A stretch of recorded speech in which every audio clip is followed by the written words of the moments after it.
오늘 동대문 진학상담센터에서 진행하는 학부모 진학교실을 지금부터 실시하도록 하겠습니다. 시청하신 분들이 꽤 20여 분 정도 됐는데 아직 한 절반 정도밖에 안 들어오셨어요. 그래서 제가 중간중간에 수락하는 거로 하고 시간이 됐으니까 바로 진행을 하도록 하겠습니다. 저희 동대문 진학상담센터는 이제 입시 전문기관인 UA에서 동대문구로부터 위탁받아서 운영을 하고 있습니다. 그래서 주요 프로그램은 대입 및 고입 관련 입시 컨설팅 하고요. 그 다음에 학생부 종합전형 대비 자기소개서 첨삭, 그리고 모의 면접 등을 실시하고 있고, 그리고 각종 대형 입시 설명회를 같이 진행을 하고 있습니다. 그리고 중학생을 대상으로 하는 공부방법 배우기도 같이 진행을 하고 있고요. 그래서 관심 있는 분들의 많은 참여를 바랍니다. 그런데 이제 1대1 입시 컨설팅 같은 경우에는 동대문구 관내 주민들만 참여하실 수 있고요. 그리고 자기소개서 첨삭이라든가 모의 면접도 마찬가지입니다.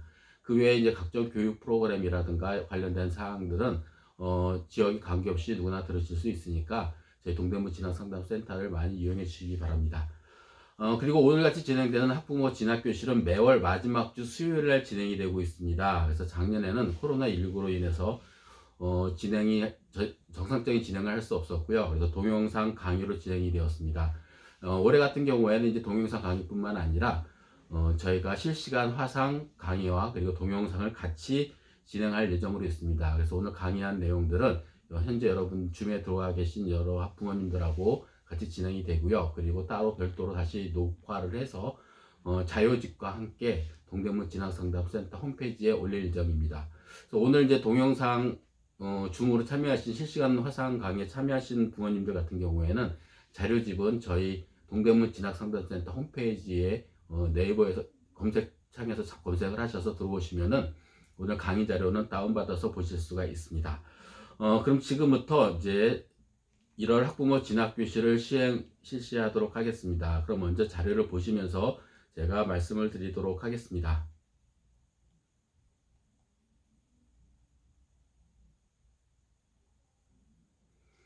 예, 오늘 드릴 말씀은 2022학년도 대학 입시 이해라는 주제를 가지고 같이 생각을 해보는 시간을 갖도록 하겠습니다. 저는 먼저 UA에서 교육평가연구소 부소장을 맡고 있고요. 그리고 동대문 진학상담센터에서 센터장을 겸직을 하고 있습니다. 제가 주로 하고 있는 일들은 대학 입시 관련 일입니다. 그러니까 여러분들이 흔히 보셨던 UA 배치 창고표를 기획하고 있고요. 그리고 각종 학교나 대학에 자문을 하거나 입시 설명회를 시행을 하고 있고, 동대문 진학상담센터에서는 1대1 입시 컨설팅도 같이 진행을 하고 있습니다. 오늘 여러분들하고 말씀 나눌 얘기들은 2022학년도 대학 입시 특징에 관련된 내용을 먼저 말씀을 드리고요. 2022학년도가 이제 2015 개정 교육과정에서 처음으로 이제 정상적으로 실시되는 학년도라고 보시면 될 것 같습니다. 그래서 올해 변화되는 수능과 그리고 정시 모집에 관련된 내용들이 변화되는 것들이 있기 때문에 같이 한번 생각해 보는 시간을 갖도록 하고요. 그리고 나한테 유리한 전형이 어떤 것인지, 그러니까 유리한 전형, 학생부 종합 전형, 그리고 교과 전형, 논술, 그리고 정시 모집 이런 것들을 어떻게 내가 선택을 해야 되는지 부분들을 설명드리도록 하고요. 그리고 수시 모집의 이해라 그래서 학생부 교과 전형, 학생부 종합 전형, 그리고 논술 전형에 대한 간략한 개략적인 것들을 말씀드리고, 마지막 꼭지에서는 정시 모집에 관련된 내용을 말씀드리도록 하겠습니다. 그래서 오늘 드리는 말씀은 2022학년도 전반적인 개괄적인 내용들을 1시간 반 정도에 걸쳐서 말씀을 드리고요. 그 외에 학생부 교과라든가 학생부 종합이라든가 그리고 정시 모집에 관련된 다양한 꼭지별 주제든 저희가 학부모 진학교실을 매월 진행을 하면서 전문가 선생님들 직접 모셔서 같이 강의를 듣는 시간으로 할 예정으로 있습니다. 그래서 오늘 참여하신 분들에게는 저희가 그 안내에 관련된 문자를 바로바로 발송해 드리도록 하겠습니다. 그럼 이제 2022학년도 대입의 특징에 관련된 내용을 먼저 말씀을 드리도록 하겠습니다. 첫 번째가 전형 모집 인원의 변화입니다. 화면에서 보시는 바와 같이 수시 모집 인원이 감소를 했습니다. 2022학년도는 2021학년도에 비해서 약 5,000명 정도 인원이 감소를 했습니다. 그리고 학생부 교과 전형은 소폭으로 증가를 했고요. 그리고 학생부 종합 전형은 소폭으로 감소를 했습니다. 그리고 논술 전형도 감소를 했죠. 그래서 각 인원의 변화를 보게 되면은 학생부 교과 전형 같은 경우에는 약 1,600명 정도 증가했고요. 학생부 교과 전형이 증가한 이유는 2022학년도부터 서울 주요 대학들이 학교 추천 전형을 실시함으로 인해서 이제 교육부의 정책상 이제 시행을 하게 되었기 때문에 2022학년도부터 학생부 교과 전형이 급격하게 늘어났고요. 그리고 학생부 종합 전형 같은 경우에는 한 6,500명 정도가 줄어들었는데 이 인원은 정시 모집이 감소했고요. 즉 정시 모집 증가했죠. 정시 모집이 서울 수도권 대학 같은 경우에는 정시 모집을 30% 이상 선발해야 되기 때문에 서울 소재 주요 대학들이 학생부 종합 전형 인원을 감축을 하고 정시 모집 인원을 증가한 그런 현상으로 인해서 학생부 종합 전형 같은 경우에는 다소 인원이 감소했습니다. 그리고 논술 전형 같은 경우에는 작년보다 93명이 감소를 했는데 올해 같은 경우 2022학년도에는 작년보다 논술 실시하는 대학이 3개 대학이 늘어났습니다. 3개 대학이 늘어난 대학은 잠시 후에도 말씀드리겠지만 가천대, 고려대, 세종캠퍼스, 그리고 수원대 이 세 대학이 작년까지는 적성고사를 실시했는데요. 이제 올해부터는 논술고사로 변경을 해서 시행을 했습니다. 그래서 3개 대학이 늘어났음에도 불구하고 다른 기존에 실시했던 논술 전형을 실시했던 대학들이 인원을 감축했기 때문에 논술 인원은 작년 대비 약 93명이 감소를 했습니다. 그리고 정시 모집 인원을 보게 되면요. 정시 모집 인원은 약간 증가를 했습니다. 2011학년 대비 약 4,000명 정도 증가했고요. 그래서 정시 모집 같은 경우에는 이제 잠시 후에 다시 한번 말씀을 드리도록 하겠습니다. 예, 잠시만요.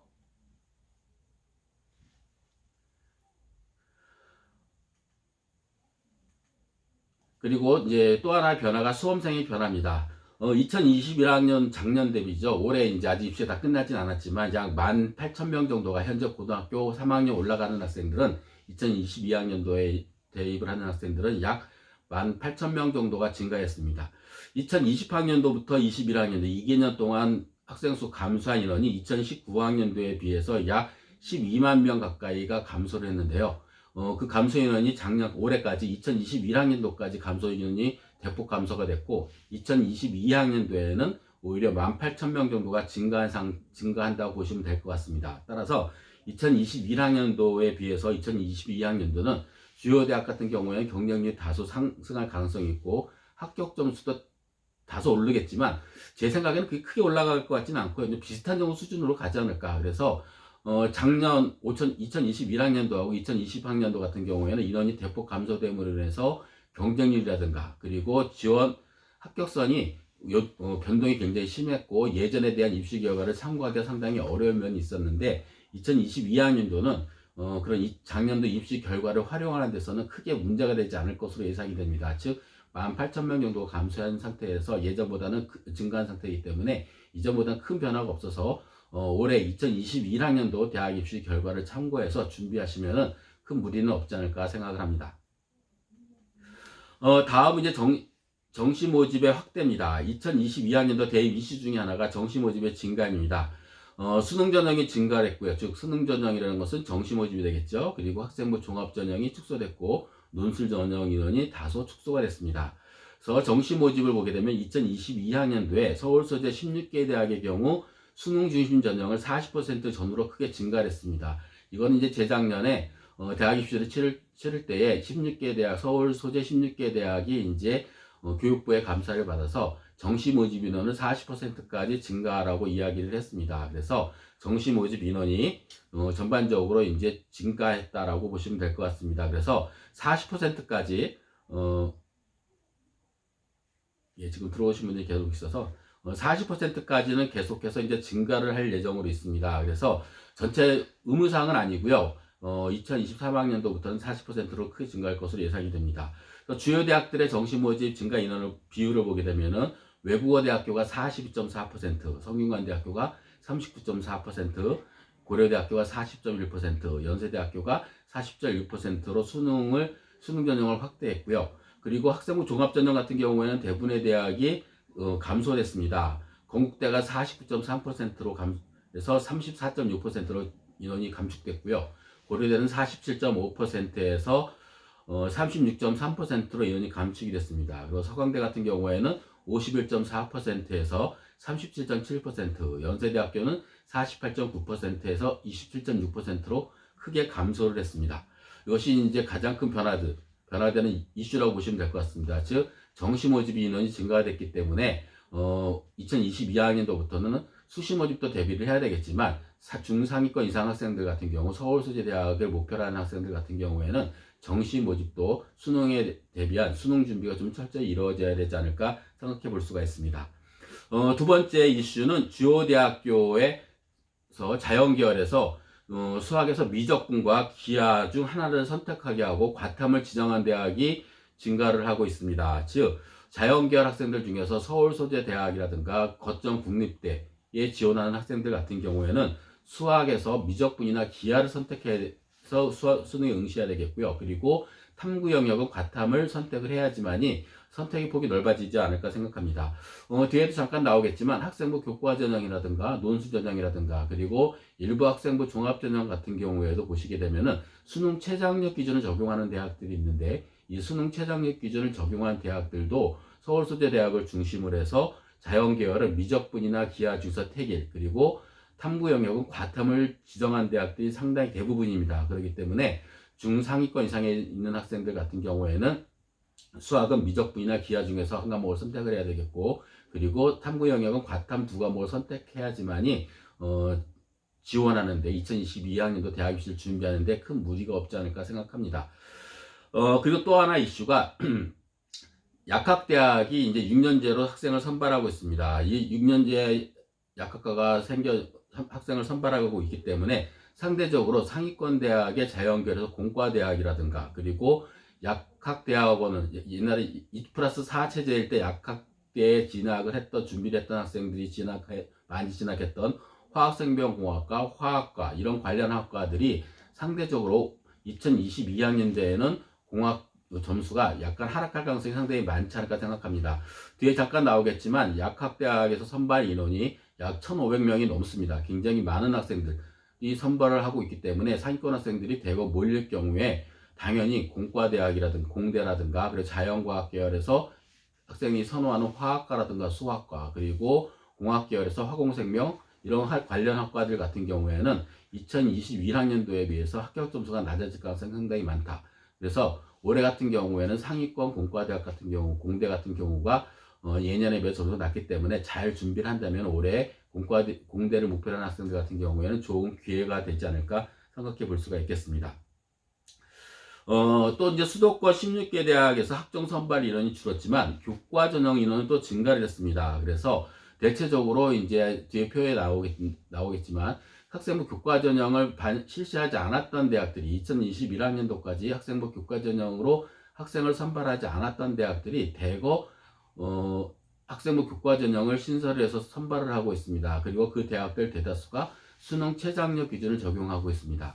따라서 수시 모집 같은 경우에도 학생부 종합전형에서도 학생부 내신 성적의 위력이 좀 커진 부분이 있는데 학생부 교과전형까지도 선발하고 있기 때문에 내신에 대한 비중이 상당히 학생들한테 부담감으로 다가올 가능성도 상당히 많고요. 또 하나 내신 성적만 좋다고 해서 가능한 게 아닙니다. 그래서 학생부 교과전형 같은 경우 잠깐 말씀드렸지만 수능 최저학력 기준을 적용하는 대학들이 많기 때문에 수능에 대한 부담감도 역시 가질 수밖에 없습니다. 이런 것으로 봤을 때에 서울소재대학을 목표로 하는 중상위권 이상에 있는 학생들 같은 경우에는 내신 성적과 그리고 수능도 같이 준비를 해야지만이 올해 입시에 실패하지 않고 성공적으로 2022학년도를 입시를 치르지 않을까 생각을 해볼 수가 있습니다.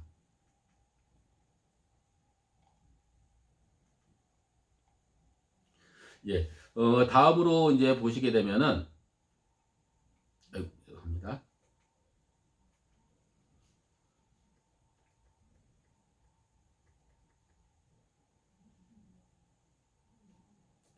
예, 주요 대학교 이제 정시 선발 인원을 한번 살펴보도록 하겠습니다. 빨간 글씨로 써 있는 대학들이 이제 정시에서 모집 정원이 40% 이상을 선발하는 대학들입니다. 건국대학교 같은 경우에 정시 모집에서 40%를 선발하고요. 고려대 아까 말씀드렸던 것처럼 40.1%, 동국대학교 40%, 서강대학교 40.6%, 서울시립대학교 40.34%, 그리고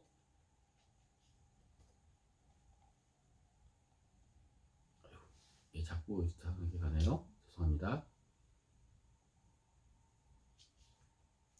그리고 서울여대도 40.1%, 연세학계도 40.1%, 외국어대 40.4%, 한양대 40% 정도를 선발하고 있습니다. 그리고 그 외의 대학들도 대부분의 대학들이 40%에 육박해서 학생들을 선발하고 있고요. 그리고 학생부 교과 전형을 보시게 되면은 건국대학교, 그 다음에 경희대학교, 동국대, 서강대, 이 대학들 같은 경우에는 2021학년도에 학생부 교과 전형을 선발하지 않았던 대학들인데 약 10% 정도의 인원을 선발하고 있고요. 그 다음에 성균관대, 연세대학교도 학생부 교과 전형을 선발하지 않았지만 성균관대가 9.8%, 그리고 연세대가 10.9%를 선발을 하고 있습니다. 그리고 학생부 종합전형을 보게 되면은 학생부 종합전형은 2021학년도에 비해서 2022학년도는 대부분의 모든 대학들이 인원을 감축을 했습니다. 그래서 대체적으로 정시 모집 인원이 늘어났고 학생부 수시 모집에서 학생부 교과 전형이 늘어났고 학생부 종합 전형이 인원이 다소 줄어들었다라고 보시면 될 것 같습니다. 그 다음에 또 하나 이슈가 되는 것들이 이제 약학대학, 아까 잠깐 말씀드렸던 약학대학이 6년제로 선발을 하고 있습니다. 그래서 2022학년도에 약학대학은 6년제로 변경이 돼서 약 1,578명 정도를 선발하고 있고요. 여기에서 이제 강원대, 목포대, 순경여대, 부산대, 충남대는 아직 확정 발표를 하지 않은 상태입니다. 이제 곧 올해 발표를 하겠죠. 그럼 여기 있는 대학들도 대다수가 아마 2022학년도부터 2+4 체제보다는 6년제 약학대학을 병행하거나 혹은 6년제 약학대학으로 돌아설 가능성이 많은 대학들이라고 보시면 될 것 같습니다. 따라서 2022학년도에는 약학대학으로 선발하는 인원이 약 1,600명을 넘어서는 아주 많은 인원들이 선발될 것으로 예상이 됩니다. 따라서 약학대학 선발에 따라서 아까 말씀드렸던 것처럼 공대 쪽에 있는 상위권 대학들을 중심으로 해서 공대 쪽에 합격 점수나 경쟁률이 상대적으로 좀 낮아질 가능성이 상당히 많아진다라고 보시면 될 것 같습니다. 거기에 따른 영향으로 치의학과나 한의학과, 수의학과 같은 경우, 특히 이제 여학생 같은 경우에는 최상위권에 있는 여학생 같은 경우에는 의학과에 진학하지 못할 정도의 점수이지만 최상위권에 있는 학생들 같은 경우에는 치의학과, 한의학과, 수의학과에 지원을 상당히 많이 했는데 이때 이제 올해가 2022학년도부터는 약학대학으로 상당히 돌아선다면은 제가 봤을 때 치의학과나 수의학과, 한의학과 같은 경우에도 작년에 비해서 성적이 비슷하거나 약간 다소 하락할 가능성이 있지 않을까 예상을 해볼 수가 있습니다. 다음은 이제 약학대학 선발 인원을 보시도록 하겠습니다. 이제 많이 뽑는 대학을 중심으로 볼까요? 이제 덕성여대가 86명을 선발하고 있고요. 그리고 서울대가 63명. 그리고 영남대가 80명, 이화여대가 90명, 그리고 중앙대가 131명. 이제 상당히 많은 학생을 선발하고 있습니다. 그래서 약학대학 인원이 많이 있기 때문에 여러분들이 참고해 보시면 될 것 같고요. 다음은 이제 수능에 대한 사항을 이제 살펴보도록 하겠습니다.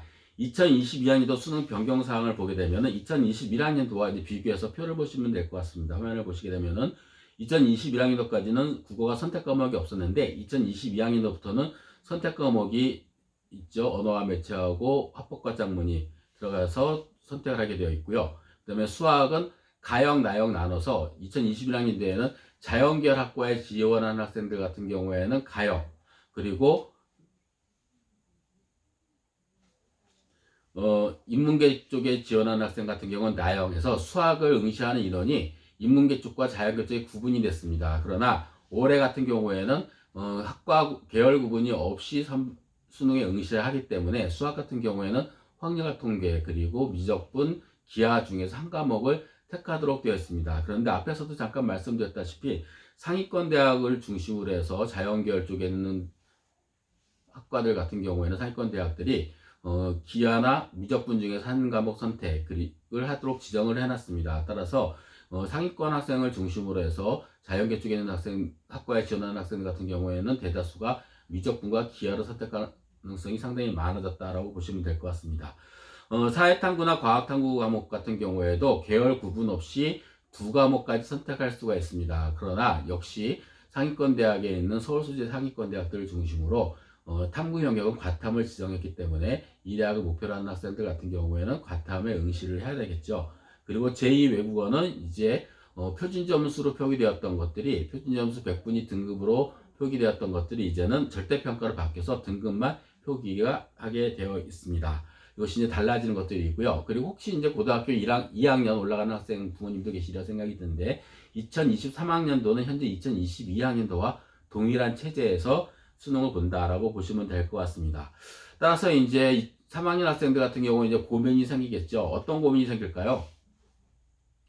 국어 같은 경우에는 선택 과목 체제에서 큰 문제가 생기지는 않을 거로 예상이 됩니다. 언어와 매체나 헌법과 작문 중에서 한 과목을 선택하는데 대부분의 대학들이 두 과목을 한 과목을 선택하도록 모든 대부분의 서울 주요 대학들이나 정부의 대학들이 대부분 이렇게 선택할 수 있도록 만들어 놨습니다. 국어는. 근데 문제는 수학입니다. 수학은 상위권 대학, 서울 소재에 있는 대학들을 중심으로 해서 자연계열은 미적분과 기하를 선택하도록 만들었다 그랬죠. 그리고 과탐을 지정을 해놨습니다. 그래서 이럴 경우에 이제 수학 점수가 이제 어떻게 되냐에 따라서 달라질 수가 있겠죠. 특히 이제 계열 구분 없이 이제 수학 시험을 보기 때문에 이제 대체적으로 자연계 쪽의 학과에 지원하는 학생들 같은 경우가 아무래도 문과 인문계열 쪽 학과에 지원하는 학생들보다는 수학 성적이 좋을 가능성이 상당히 많습니다. 사실 많을 가능성이 많은 게 아니라 사실 더 좋죠. 그럴 경우 이제 어떤 문제가 발생할 수 있냐면은 정시 모집 같은 경우에는 상대적으로 문과에 있는 학생들이 자연계 쪽에 지원하는 학생들보다는 불리할 것으로 점수가 낮을 것으로 예상이 되긴 하지만 지원하는 자체가 약간 달라질 수가 있겠죠. 문과 계열 쪽에 있는 학생들 같은 경우는 인문계 쪽에 있는 학과에 지원하게 되겠고 자연계 쪽에 있는 학생들은 자연계 학과에 지원하기 때문에 지원 학과가 자체가 다르기 때문에 경쟁하는 데 있어서 분리가 되죠. 그렇기 때문에 크게 문제가 발생하지 않을 수도 있는데 문제는 수시 모집이 될 가능성이 상당히 많습니다. 수시 모집 같은 경우에 수능 최저학력 기준은 대부분이 등급을 적용하고 있죠. 이 등급을 적용할 때에 대다수의 대학들이 2개 영역에서 합의 4, 합의 5 이런 식으로 이제 반영을 하고 있습니다. 그래서 4개 영역 중에서 2개 영역 합의 얼마, 그리고 상위권 대학 같은 경우에는 3개 영역 합의 6, 3개 영역 합의 7 이런 식으로 이제 반영을 하고 있는데 이제 문제는 상위권 대학 수능 최저 기준을 통과 충족할 요건 중에 하나가 문과 쪽에 있는 학생들 같은 경우에는 상대적으로 수학이 자연계 쪽의 학생들한테 밀리게 되면은 등급이 낮아질 가능성이 상당히 많습니다. 그러면은 1, 2등급 숫자가 아무래도 문과 계열 쪽에 지원하려고 하는 학생들보다는 자연계열 쪽에 학과에 지원하려고 하는 학생들이 오히려 더 등급을 잘 받을 가능성이 많기 때문에 등급 충족을 하는 데 있어서 상대적으로 상당히 불리할 수가 있습니다. 따라서 문과 계열 쪽에 인문계열 쪽 학과에 지원하려고 준비하는 학생들 같은 경우에는 상대적으로 수학에서 등급 받기가 어렵기 때문에 국어나 혹은 영어, 특히 영어가 제일 좋겠죠. 영어에서 절대평가이기 때문에 이거는 공부 잘하는 학생, 못하는 학생이 상대평가가 아니기 때문에 90점 이상, 80점 이상만 맞으면 1, 2등급을 받을 수가 있습니다. 따라서 영어 과목에 충실히 해서 수능 최저학력 기준을 충족할 수 있도록 조건을 만들어 나가는 것이 상당히 중요하지 않을까 생각합니다. 그래서 문과 쪽에 인문계열 쪽 학과에 지원하는 학생들 같은 경우는 상대적으로 예년에 비해서 불리할 가능성이 있다. 즉 수능 최저학력 기준을 충족하는 데 불리할 가능성이 있다라고 보시면 될 것 같고요.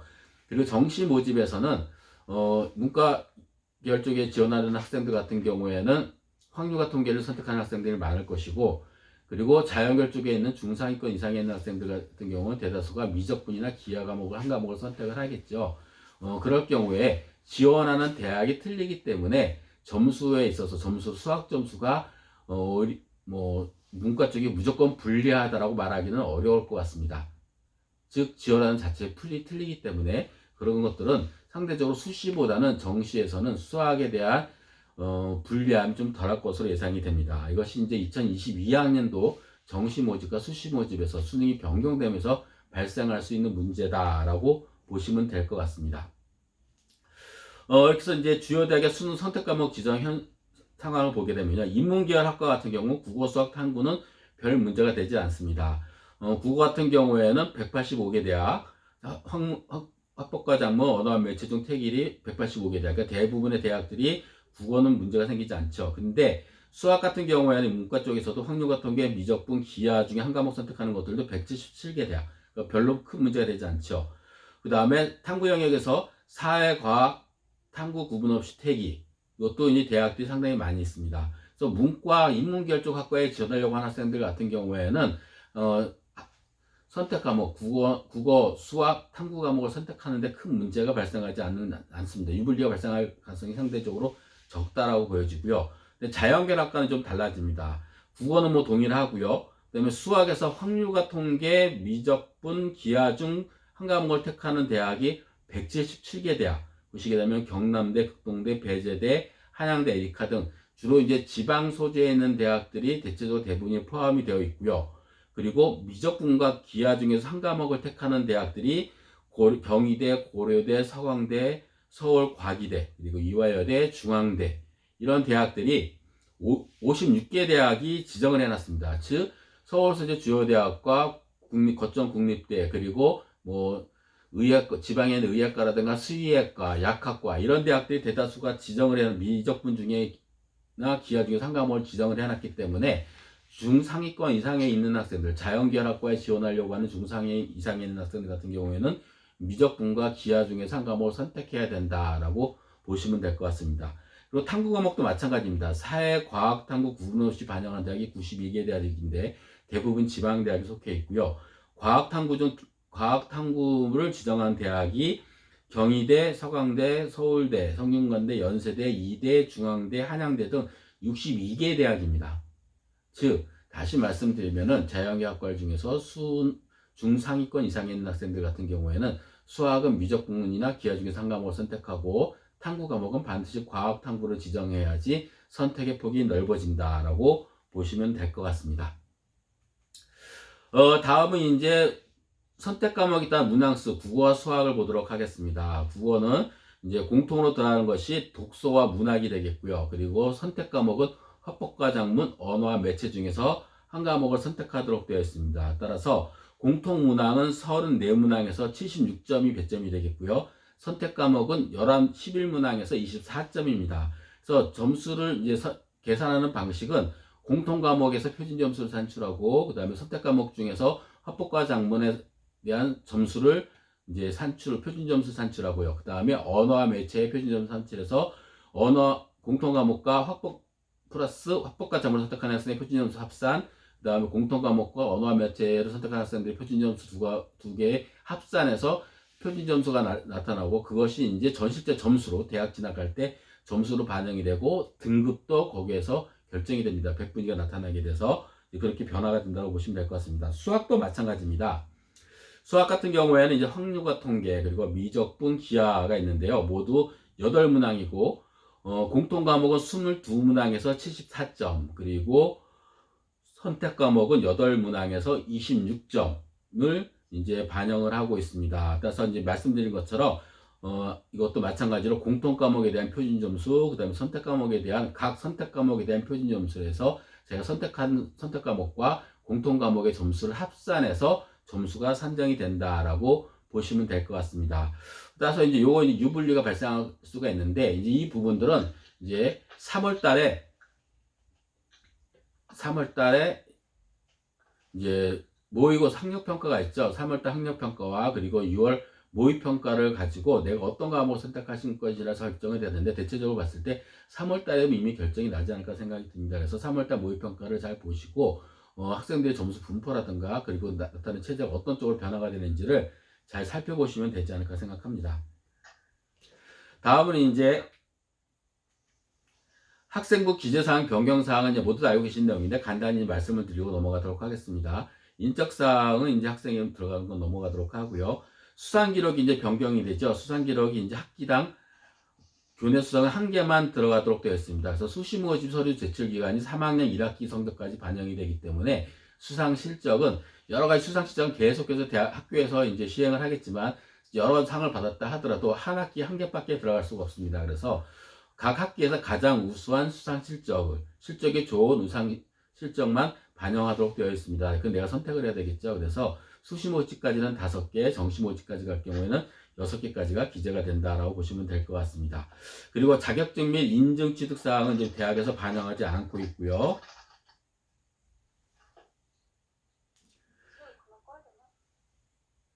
예, 그 음소거 좀 해주시면 감사하겠습니다. 그 다음에 동아리 활동은 연간 500자로 줄어들게 됩니다. 그래서 자율 동아리는 연간 1개만 쓸 수가 있겠고요. 글자 수가 30자로 제한이 되기 때문에 제 동아리 소개에만 간단히 입력할 수 있는 상황밖에 되진 않습니다. 따라서 자율 동아리를 열심히 한 학생이라면은 학교 생활 기록부에 기록이 되고, 또 하나는 내가 별도로 기록지를 좀 남겨놔서 굉장히 중요한 활동이면은 전공 적합성이라든가 학업 역량을 나타낼 수 있는 뛰어난 활동이라면은 내가 별도로 내용을 기록을 해놨다가 자기소개서에 기록을 하도록 하는 것이 중요하지 않을까 생각합니다. 그리고 동아리 활동에서 청소년 활동은 단체명만 기재가 되게 되어 있고요. 그리고 소논문은 기재를 할 수가 없습니다. 그리고 진로 활동은 연간 700자 정도로 사용할 수가 있습니다. 그리고 여러분들이 궁금해하는 것들 중에 하나가 학교생활 기록부에 진로 희망 분야를 써놓는 것들이 있는데, 이거는 미 대학에서 반영하지는 않습니다. 그러니까 크게 중요하지 않다라고 보시면 될 것 같습니다. 네, 봉사 실적도 좀 변경이 됐죠. 봉사 실적도 독서 활동과 마찬가지로 특기사항은 기재할 수 없고 교내 봉사활동 실적만 기재할 수 있습니다. 그래서 즉 어디서 뭐 했다라는 정도만 기재할 수 있다라고 보시면 될 것 같습니다. 그리고 교과학습 발달 상황은 기존하고 동일하다고 보시면 될 것 같습니다. 기존과 동일하게 시행이 되고 있기 때문에 매우 중요한 부분이 차지하고 있지 않을까 생각을 합니다.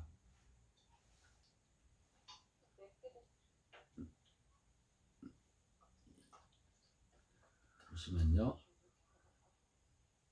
그래서 교과학습 발달 사항은 다른 항목들은 글자 수가 다 줄어들었지만 교과학습 발달상에서 세특은 줄어들지가 않았습니다. 그래서 과목당 500자까지 쓸 수가 있기 때문에 이제 교과학습 발달 사항을 잘 활용하는 것이 굉장히 중요한 부분이 되지 않을까 생각합니다.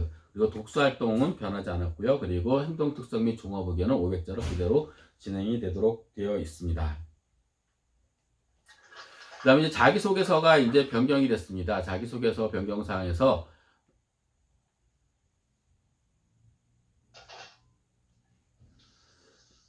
좀 음소거 안 되신 분들이 있는데 이제 죄송한데 음소거 좀 부탁드리도록 하겠습니다. 자기소개서 변경 사항에서 2022학년도는 이제 자기소개서가 변경이 됩니다. 서식에서 개선이 되는데 기재 방법이 사실 중심 개조식보다는 학생의 경험을 중시하는 것들을 쓸 수 있도록 서술형으로 쓸 수 있도록 하고 있고요. 그 다음에 통합문항이 재학 기간 중 학업 경험과 교내 활동을 같이 쓰도록 되어 있습니다. 즉 이제 요게 이제 합쳐졌다고 보시면 될 것 같습니다.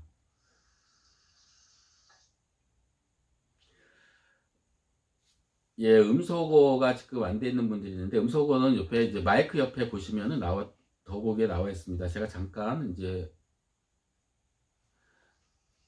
해주시면 될 것 같습니다. 그 다음에 대기업 및 이제 3번 사항인데, 지금 현재 3번 사항은 배려 나눔에 관련된 실천 사례를 쓰도록 되어 있는데, 잠시만요. 제가 잠깐 나갔다 오도록 하겠습니다. 공유를 중지하고요.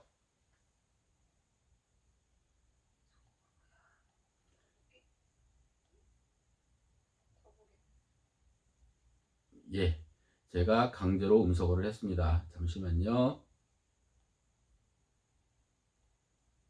네. 화면 다시 보이시죠? 자기소개서 사항은 이제 3번 문항은 이제 공통 문항으로 이제 대학에서 이제 질문 사항을 변경을 해서 할 예정으로 있습니다. 그래서 안 들리나요? 잠시만요. 들리시나요? 네, 감사합니다. 제가 다른 분 음소거를 하면서 제 것까지 음소거를 해버린 모양입니다. 죄송합니다. 그래서 3번 문항은 대기업이나 대학들의 협의를 거쳐서 이제 올해 이제 발표될 예정으로 있습니다. 그래서 글자 수가 변경이 됐는데, 예전에서 1, 2번 문항이 합쳐졌죠. 1, 2번 문항이 합쳐져서 약 1500자 이내로 변경이 되겠고요. 그 다음 3번 및 4번 문항은 자유문항은 각각 800자 글자 수가 제한이 됩니다. 그래서 작년까지 4,500자, 5,000자였던 것들이 이제 개선이 되면서 3개 문항 3,100자로 줄어들게 됩니다. 그래서 학생들이 더 축약해서 자기소개서를 써야 되는 부담감이 있다라고 보시면 될 것 같습니다.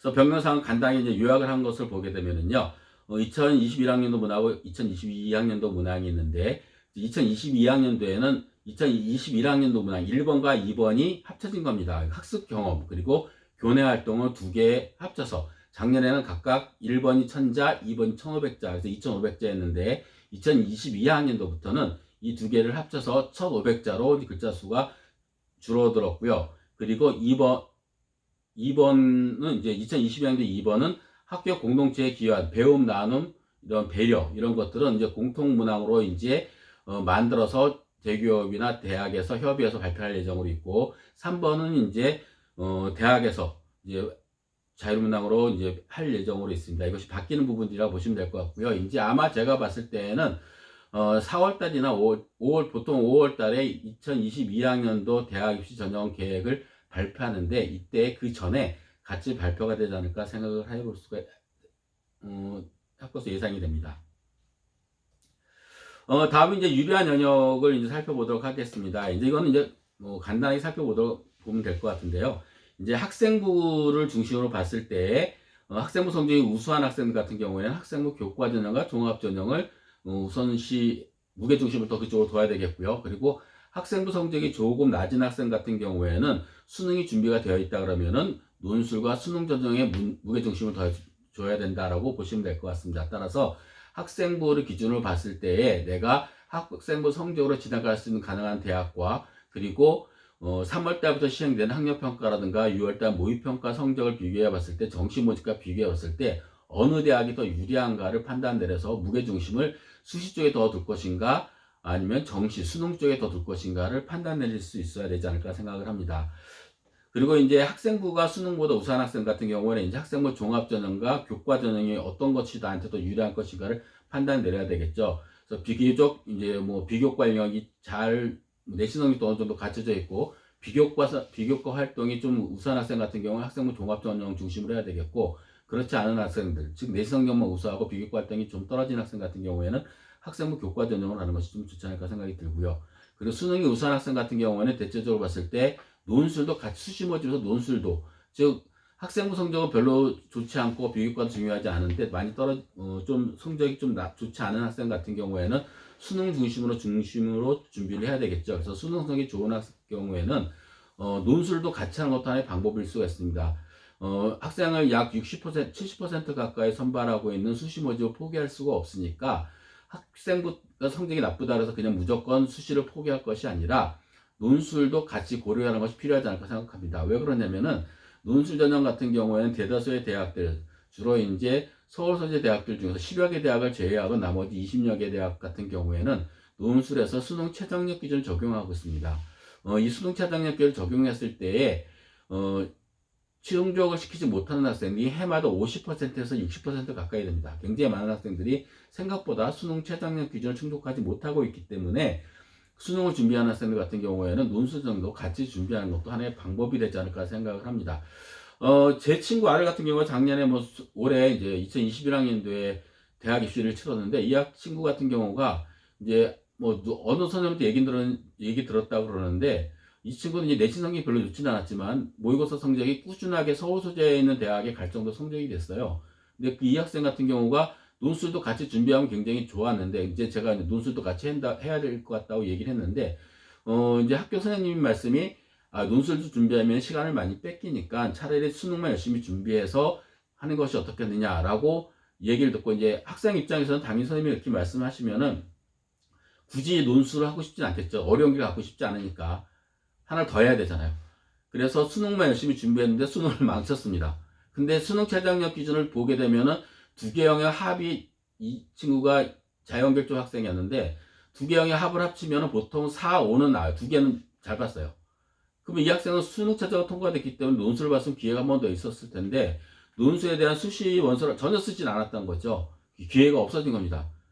그래서 학생부 성적이 나쁘다 그래서 수능 준비 열심히 하는 학생 같은 경우에는 수능만 준비할 것이 아니라 논술도 같이 준비를 해서, 논술이라고 해서 많은 시간 들이는 것, 공들이는 것들은 아니니까 어차피 논술은 수능 최저학력 기준을 적용하는 데 같은 경우에는 수능 최저가 안 되면은 논술을 아무리 잘해도 말짱 꽝이거든요. 그러니까 그런 것들을 대비했을 때에는 반드시 같이 준비하는 것이 좋지 않을까 생각을 해볼 수가 있습니다. 이제 지금부터 이제 수시 모집에서 관련된 내용들을 중심으로 이제 말씀을 드리도록 하겠습니다. 먼저 이제 학생부 교과 전형입니다. 안양의 학생부 교과 전형 같은 경우에는 2022학년도에 전체 선발 인원의 42.9%를 선발하고 있습니다. 2년보다 많이 늘어났다 그랬죠. 약 5,000명 가까이 늘어났죠. 그리고 수시 모집 인원을 대비해 봤을 때는 수시 모집 전체 모집 인원에서 약 56.6% 굉장히 많은 학생을 선발하고 있죠. 근데 대체적으로 봤을 때 학생부 교과 전형은 서울 소재에 있는 대학과 수도권에 있는 대학들보다는 지방 대학들, 특히 특정 공립대학들이 대거로 학생부 교과 전형을 많이 선발하고 있습니다. 그래서 지방 대학이 많이 아직까지는 더 있고요. 근데 2022학년도에는 작년도보다는 서울 소재 있는 대학이 많이 늘어났다. 것을 염두에 두시고 준비를 하셔야 되지 않을까 생각합니다. 그래서 뒤에도 잠깐 나오겠지만 대체적으로 봤을 때 내신 성적이 3등급 이내에 드는 학생이면은 제가 봤을 때는 학생부 교과 전형 같은 경우에도 서울 소재 대학에 지원할 수 있는 전형이 대학이 꽤 됩니다. 그렇기 때문에 올해 같은 전략에서는 학생부 교과 전형 무조건 포기를 할 것이 아니라 학생부 교과 전형도 적절히 내신 성적이 어느 정도 충족이 된다면은 한번 같이 준비를 해봐야 되는데, 문제는 뭐 뒤에도 잠깐 나오겠지만 수능 최장력 기준을 적용하는 대학들이 상당수 많기 때문에 수능도 같이 전략적으로 준비를 해야 하는 것이 필요하지 않을까 생각합니다. 그런데 학생부 교과 전형을 준비하는데 수능은 죽어도 못하겠다, 난 무조건 수시로 가야 되니까 학생부 종합 전형하고 교과 전형은 최저 업무에만 쓸래, 뭐 그래도 상관없죠. 그렇지만 그럴 경우에는 선택의 폭이 굉장히 적습니다. 그리고 수능 최저 기준을 적용하는 대학 같은 경우에는 보통 수능 최저 기준 통과되면 학생부 교과 전형의 합격화 가능성이 상당히 좀 많아집니다. 그렇기 때문에 그런 부분들 고려해서 수능도 전략적으로 4개가 다 하기 힘들다 그러면은 보통 2개 영역을 합쳐서 등급 합을 적용하고 있기 때문에 2개 영역만이라도 전략적으로, 특히 이제 영어 하나 과목을 잡고 탐구 한 과목이나 혹은 국어 과목 같은 경우로 집중적으로 인문계열 쪽은 공부를 준비한 것이 좋지 않을까 생각이 들고요. 자연계열 쪽은 아무래도 정시까지 고려한다면 수학과 비중이 높으니까 과탐이나 수학 아니면 영어 쪽에서 이게 2과목을 전략적으로 선택을 해서 준비한다 그러면은 도움이 되지 않을까 생각합니다. 그리고 학생부 교과 같은 경우에는 내신 능력 100% 반영하는 대학이 대부분이지만 학생부 교과 플러스 서울이오시 평가, 그리고 학생부 교과와 면접을 반영하는 대학들도 있다라고 보시면 될 것 같습니다.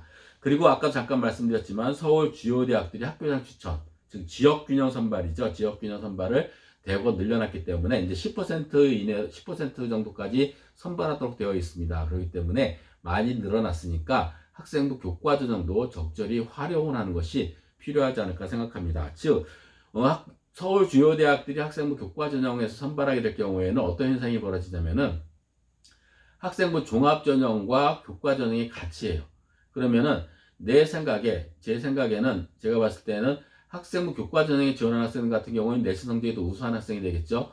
이 우수한 학생이 지원을 할 경우 이 학생이 학생부 종합 전형과 교과 전형을 같이 지원하게 될 가능성이 상당히 큽니다. 그러면 학생부 교과 전형으로 지원하는 대학보다는 종합 전형으로 지원하는 대학이 더 좋은 대학에 지원할 가능성이 상당히 많습니다. 그러면은 2개의 대학 같은 경우에 만약에 다 합격을 했다, 수능도 이제 최저 기준 통과해서 합격을 했다, 그럴 경우 이 학생이 선택하는 대학은 어딜까요? 교과 전형으로 합격한 대학이 아니라 종합 전형으로 쓴 대학에 등록을 하겠죠. 그러면 교과 전형으로 선발한 대학은 또 어떻게 하겠습니까? 이 학생이 딴 대학으로 옮겨갔기 때문에 예비번 학생을 뽑아야 돼요. 근데 문제는 뭐냐면은 수능 최장력 기준을 적용하고 있기 때문에 제가 앞에서 말씀드렸지만 거의 50%에서 60% 정도 되는 학생들이 수능 최저를 못 마칩니다. 그럼 학생부 교과 전형 경쟁률도 낮아요. 학생부 종합보다. 그럴 경우 만약에 10대 1인 학생부 교과 전형 같은 경우 50% 정도 수능 최저를 못 맞춰서 5대 1로 됐다. 실질 경쟁률이 5대 1이 됐다. 근데 그 중에서 또 합격한 애들 중에서 학생부 종합 전형으로 좋은 대학으로 된 애들이 또 빠져나갔다. 그러면은 실제로 내신 성적이 우수한 학생이 끝에까지 남아있을 확률은 크지가 않습니다. 그러면은 아주 좋은 성적, 우수한 성적이 아니라 하더라도 조금 낮은 성적이라 하더라도 학생부 교과 전형에 합격할 가능성도 상당히 있다는 거죠. 그러니까 이런 것들도 적절히 좀 활용하는 방법이 필요하지 않을까 생각을 해봅니다. 그래서 학생부 교과 전형이라서 무조건 기피할 전형은 아니다라고 보시면 될 것 같습니다. 그래서 학생부 100%를 반영하는 대학들, 죄송합니다.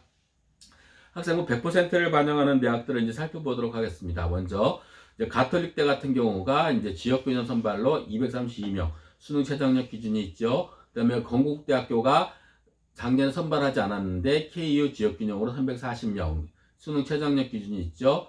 국민대 교과 성적 우수자 386명 선발하고 있고 최저학력 기준이 있고요. 그리고 당국대, 동덕여대, 상명대, 서울과기대, 서울시립대, 서울여대, 작년에 선발하지 않았던 성균관대, 세종대 이런 대학들이 지역균형 선발이라든가 혹은 학교장 추천 전형으로 학생을 선발하고 있고 대부분의 대학들이 수능 최저학력 기준을 적용하고 있다라고 보시면 될 것 같습니다. 그리고 숙명여대, 숭실대, 아주대, 인하대, 한성대, 한양대 지금 이제 최저 기준이 없는 대학을 봤을 때는 한양대 정도 수준이라고 보시면 될 것 같습니다. 그리고 학생부 교과와 서류 전형으로 뽑는 대학들을 보시게 되면 경기대, 그 다음에 경희대. 경희대는 고교 연계 전형이 이제 학생부 교과 전형으로 변경을 해서 544명을 선발하고 있고 수능 최저학력 기준이 있습니다. 물론 경희대학교는 네오르네상스 전형, 즉 학생부 종합전형에서도 수능 최저학력 기준을 올해부터 적용을 합니다. 그 다음에 고려대학교, 동국대, 서강대, 성신여대, 중앙대, 한국외대가 선발하고 있고요. 이 중에서 동국대학교가 수능 최저학력 기준이 없다라고 보시면 될 것 같습니다. 그래서 주목해볼 대학이 동국대학교가 학교장 추천으로 수능 최저학력 기준도 없으면서 학생부 교과는 60% 정도고 다른 대학에 비해서 훨씬 더 적게 반영하죠. 서류 종합평가가 40%입니다. 즉 비교과 영역을 학생부 종합전형처럼 평가하겠다라고 이야기를 하는 것이라고 생각하시면 될 것 같습니다. 그다음 면접을 보는 대학입니다. 학생부 교과 전형에서 연세대학교 이제 추천 전형이 있고요. 523명을 선발하고 있습니다. 수능 최저학력 기준이 없고요. 그 다음에 이화여대 고교 추천 전형 400명을 선발하고 있고 역시 수능 최저학력 기준이 없습니다. 이렇게 해서 이제 교과전을 살펴봤고 이제 올해부터 신설된 학교장 추천 지역균형 선발 전형을 실시하는 대학들을 이제 살펴보도록 하겠습니다.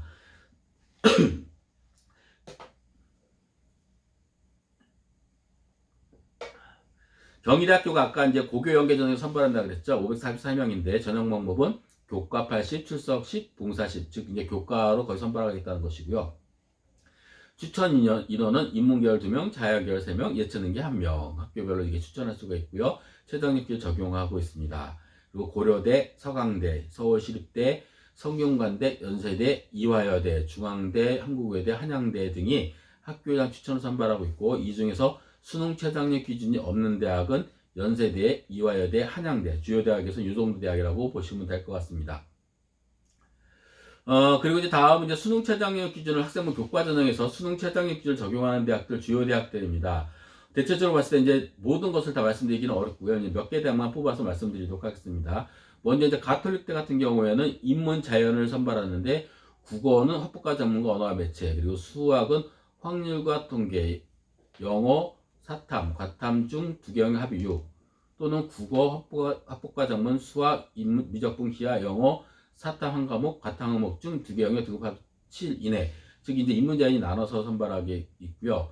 그 다음에 경희대 같은 경우 고교 연계 전형을 살펴볼까요? 인문계열에서는 국어, 수학, 영어, 사회, 과탐 한 과목 중 두 개 영역 등급 합이 5 이내고요. 한국사는 5등급 이내야 됩니다. 그리고 탐구 영역은 한 과목만 반영을 하고 있습니다.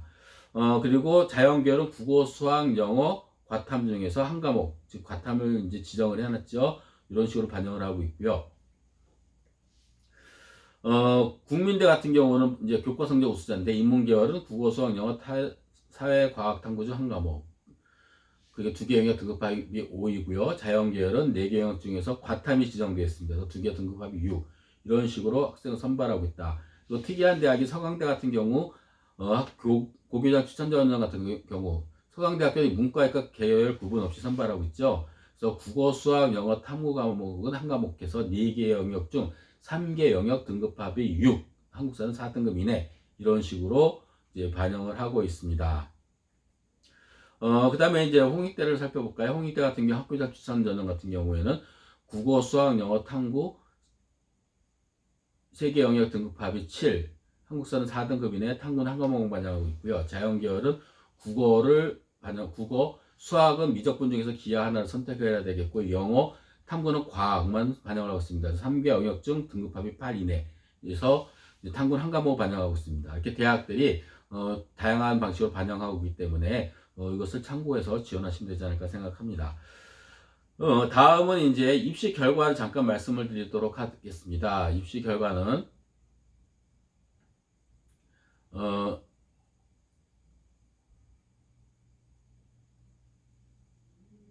입시 결과 같은 경우에는 이제 2020학년도입니다. 그러니까 재작년 거죠. 2021학년도는 아직 입시가 끝나지 않았고, 이제 입시 결과가 다 발표가 되지 않았기 때문에, 2020학년도 기준으로 이제 잠깐 말씀을 드리도록 하겠습니다. 아무래도 이제, 2020학년도가 2019학년도보다 약 5만 명이 줄어든 년이기 때문에 내신 성적이 조금은 낮은 편입니다. 그래서 지금 2022학년도에 올해 고3 같은 경우에는 비교해서 거의 뭐 크게 차이가 나지 않을 것으로 예상이 됩니다. 그래서 요걸 참고를 한번 보시면 되지 않을까 생각이 듭니다.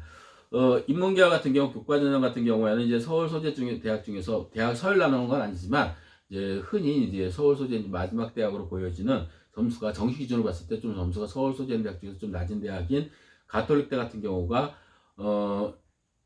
2020학년도에 보게 되면 평균적으로 약 2.5등급 정도 수준. 그러니까 이게 평균이니까요. 제가 이제 조사한 자 중에서 합격자 중에 평균이니까 2.5등급보다 조금 낮을 가능성이 있습니다. 제가 봤을 때 2.7등급이나 2.8등급 정도까지도 합격한 학생들이 있으리라고 생각이 듭니다. 그래서 3등급 이내에 드는 학생이면 지원해 볼 수 있을 거라고 생각이 들고요. 그리고 광운대가 2등급 수준, 그 다음에 국민대도 2등급 수준. 대체적으로 봤을 때 이제 상위권 대학 같은 경우, 고려대학 같은 경우가 1.3등급이고요.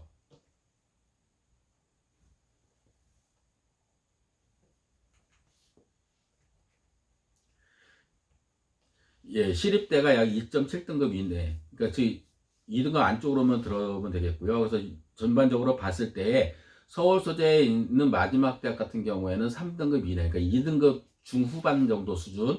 그 다음에 숭실대, 국민대 이 정도까지는 2등급 초반대까지. 그리고 상위권 그 안에 들어간 대학들은 2등급 이내. 그리고 최상위권 대학들은 1.5등급 이내 수준까지 돼야지 학생부 교과 전형으로 지원이 가능하지 않을까 생각합니다.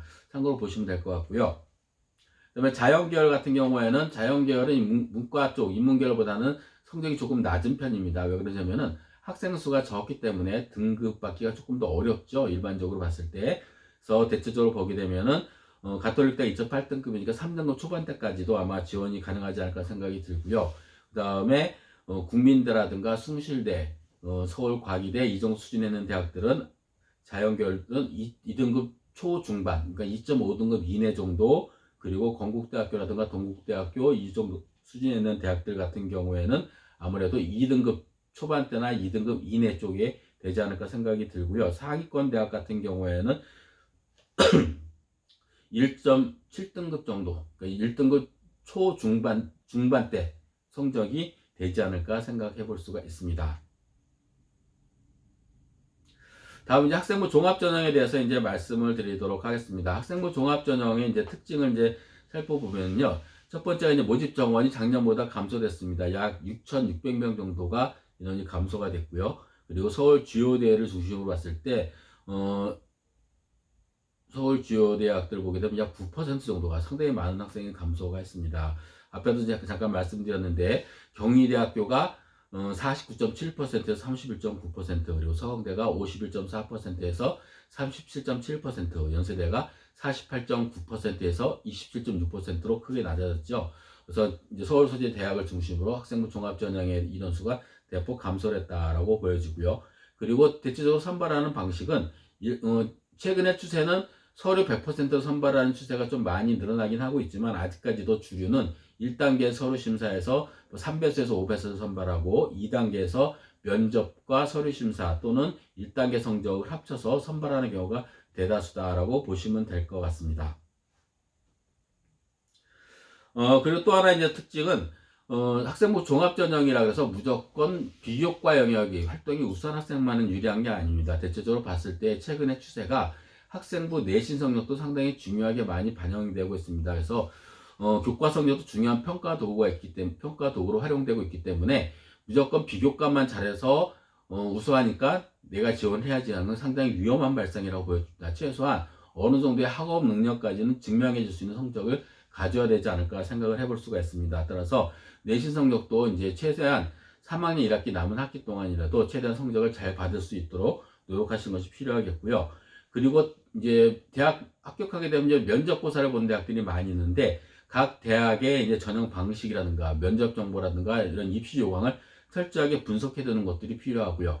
또 세 번째는 이제 일부 대학을 중심으로 인해서 수능 최장력 기준을 적용을 하고 있습니다. 고려대라든가 이화여대, 그리고 서울대 지역균형, 그 다음에 경희대학교의 학생부 종합전형 같은 경우가 수능 최장력 기준을 적용하고 있기 때문에 이 부분은 이제 조금은 신경을 써야 되는 부분이 되지 않을까 생각이 듭니다. 그리고 대체적으로 좀 완화 추세죠.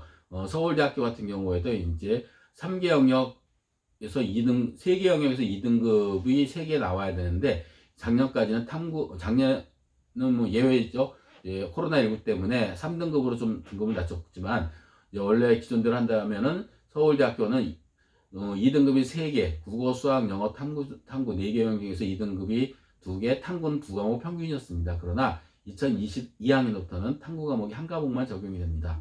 그래서 예년에 비해서 낮아졌다라고 보시면 될 것 같습니다. 그리고 자기소개서 같은 경우에는 학생들이 굉장히 많이 신경을 씁니다. 특히 자기소개서에 굉장히 신경을 많이 쓰는 학생이 어떤 학생이냐면 대부분 학생이 다 신경을 쓰긴 하겠지만 자기소개서 목숨 거는 학생들의 특징을 보게 되면 대체적으로 예시 성적이 조금 부족하고 비교과도 잘 준비가 되어 있지 않은 학생이 더 자기소개서에 목숨 거는 경우가 상당히 많습니다. 실제적으로 많은 대학들이 자기소개서를 점수화하지는 않습니다. 자기소개서는 학교생활기록부에 기록되어 있는 내용들 중에서 내가 나를 더 잘 보여줄 수 있는 부분들을 기술하는 것들이죠. 그러니까 너무 부담 갖지 말고 쓰셔야 되겠고, 자기소개서를 잘 썼다 그래서 학생부 종합전형에서 내신이나 서류 비교과 영역을 넘었을 수 있다는 생각은 오산입니다. 자기소개서는 학교생활 기록부를 기반으로 해서 작성을 해야 하는 것들이기 때문에 자기소개서를 잘 썼다 그래서 내신 성적이나 비교과를 못해도 자기소개서 잘 쓰면 합격한다? 이거는 절대 아닙니다. 그러니까 그런 생각 갖지 마시고 일단 학교생활 기록부에 충실하고, 그리고 자기소개서는 미리미리 사진의 중요한 내용들은 기록해 놨다가 시간 날 때 미리미리 좀 작성해 보는 것이 좋지 않을까 생각합니다. 그리고 면접 문제 같은 경우는 대체적으로 대학들이 지금은 이제 면접 문제를 대부분 다 공개를 하고 있죠. 그래서 예전에 나왔던 면접 기출 문제라든가 면접의 출제 방식, 그리고 평가 방식을 미리 사전에 이제 찾아봐서 그걸 가지고 준비를 하시면 되지 않을까 생각이 들고요. 그리고 대체적으로 봤을 때 이제 모의 면접 학교에서 많이 하고 있으니까 학교에서 모의 면접 프로그램 있으면 적극적으로 참여하는 것이 좋겠고, 그리고 혹시 동대문구 관내에 이제 사시거나 주소지가 있는 분들은 9월 달부터 원서 접수가 끝난 이후부터 저희가 모의 면접을 시가 끝날 때까지 수능 이후에도 계속 실시하고 있습니다. 그때 잘 활용하시면 좋지 않을까 생각합니다.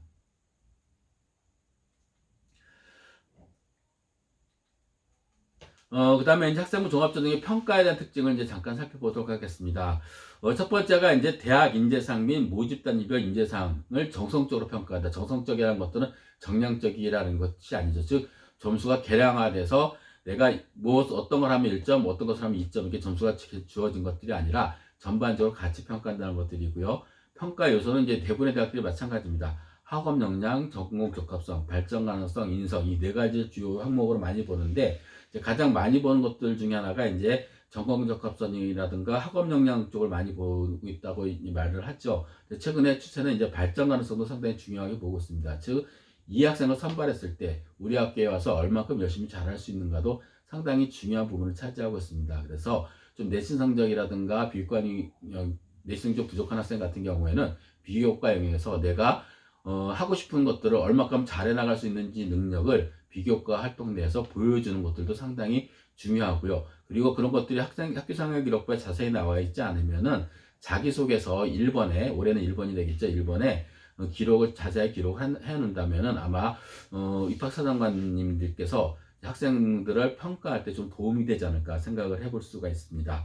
그리고 평가 중심 사항은 결과보다는 과정, 즉 대부분의 결과 나는 뭐뭐 했다라고 이제 자기소개서에 쓰거나 학교생활 기록부에 많이 기록이 되는데, 중요한 거는 과정입니다. 내가 공부를 열심히 했다? 그럼 열심히 한 것들을 어떻게 열심히 했는지를 써 있어야 되겠죠.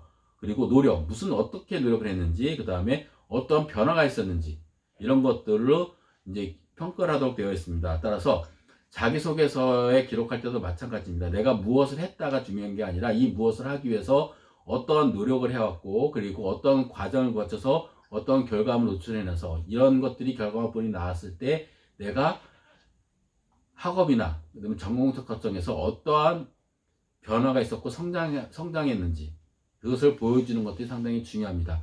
그래서 자기소개했을 때 꼭 그렇게 작성을 하는 것이 좋지 않을까 생각이 들고요.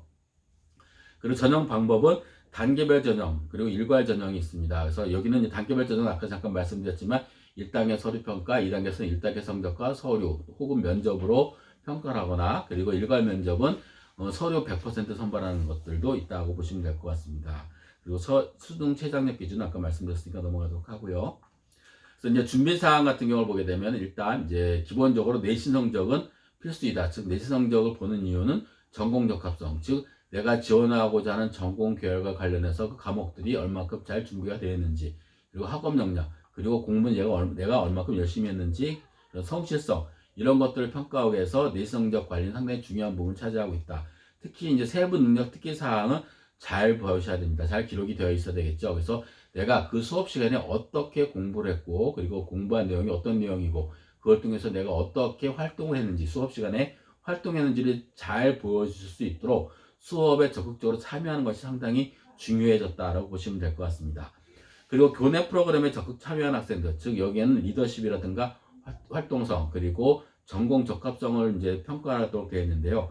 이 부분들은 아까도 잠깐 말씀드렸다시피 내가 교내 경시대회라든가 체육대회라든가 봉사활동, 동아리활동에 참가한 것이 중요한 게 아니라 그 동아리 활동에 참가를 했으면은 내가 거기서 무엇을 했는지, 즉 내 역할이 무엇이었는지 구체적인 활동 내용들이 들어갔으면 좋겠고요. 그리고 그것이 학교생활기록부에 다 쓸 수가 없다면은 내가 활동한 내용은 학교생활기록부에 기록이 되어 있도록 하고 그리고 구체적인 활동 사항은 정말 중요한 내용이라면은 자기소개서 1번의 교내 활동에 관련된 사항에서 내가 자세하게 활동 내용을 어떠한 내가 무엇을 했고 그걸 통해서 어떤 결과물이 나왔고 이 결과물을 통해서 내가 어떻게 성장했는지 이런 것을 자세하게 기록을 해놓는다면 좋은 평가가 되지 않을까 생각합니다.